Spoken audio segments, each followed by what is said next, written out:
Hi guys, welcome back to the channel. I am Subrato and in today's video, we will talk about the most important things that you need to get when you come to Australia.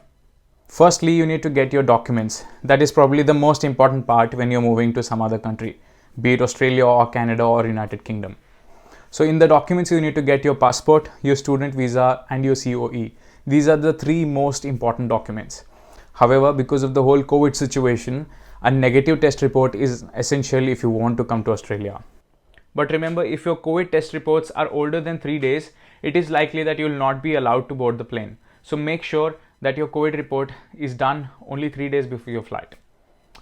Having said that, I feel you should get your voter's ID or Aadhaar card or any other national identification document so that in case you lose your passport here, it will be helpful in identifying yourself in the embassy. As far as clothing is concerned, you can get anything you like, but I have put a small list which I feel would be relevant and can give you a good reference point. You can obviously vary the number of trousers you bring along with you or t-shirts that you bring along with you, but this would act as a reference point. I'll quickly put it on the screen so that you can take a screenshot. You can also download it in the link given below. I would say that you should get 3 pairs of jeans, 1 or 2 pairs of formal trousers and a couple of track pants and joggers.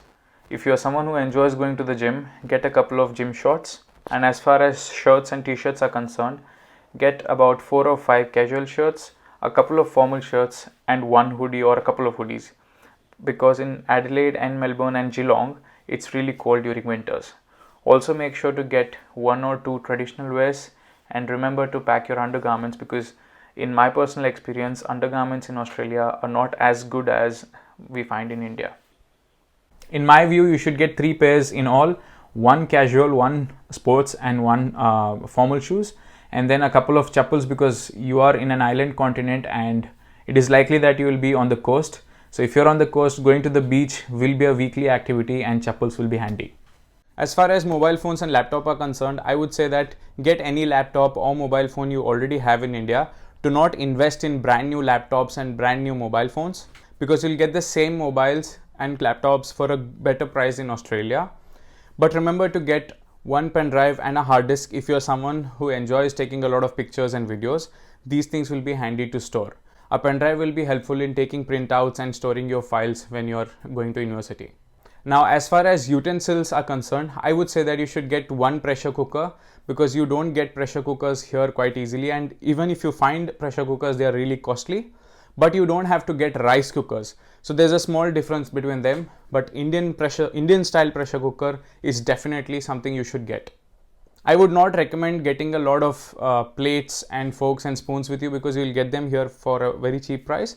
If you're getting home cooked food, make sure that you seal the containers in which those dishes are put very correctly, because if there's any leakage, there are chances that you may be asked to put them behind. And I would say do not get chips and things like that, because you get them here. Instead, get your home cooked proper style things like laddus or parathas and things like that, because you'll not find them here quite easily. Now let us quickly look at the toiletries that you need to get. I'll quickly pop it up. For your toiletries, that is the personal care items, I would say that you should get 1 each of your preferred body soap, face wash, shampoo and toothpaste, as well as a body lotion. But be advised that you will find all of these things here in Australia at a very decent price.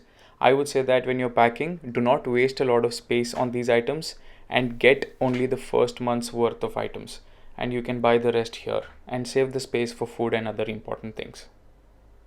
In my view, it is best to have 1 blanket and 1 bedsheet, because when you move to a new place, it will be handy and you can use it till you buy a fitted bedsheet, which is pretty common and handy here. The weather is pretty cold in the winters in Adelaide, in Geelong, Melbourne and to some extent in Sydney.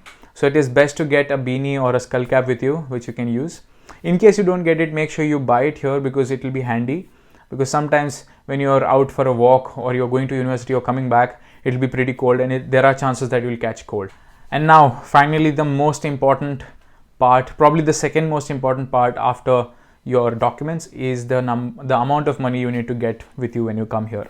You should have anywhere between $800 to $1,000, because when you come here you would want to pay the taxi, you would want to get yourself some food, and you may stay in a hotel or so in your first couple of days. But if you have friends, you can afford to bring smaller amounts and deposit all of your amount in the bank, and then you can activate it. I'll talk about the activation of bank accounts in the next video. If you like the information in this video, consider sharing it with your friends and subscribe to my YouTube channel. Thank you.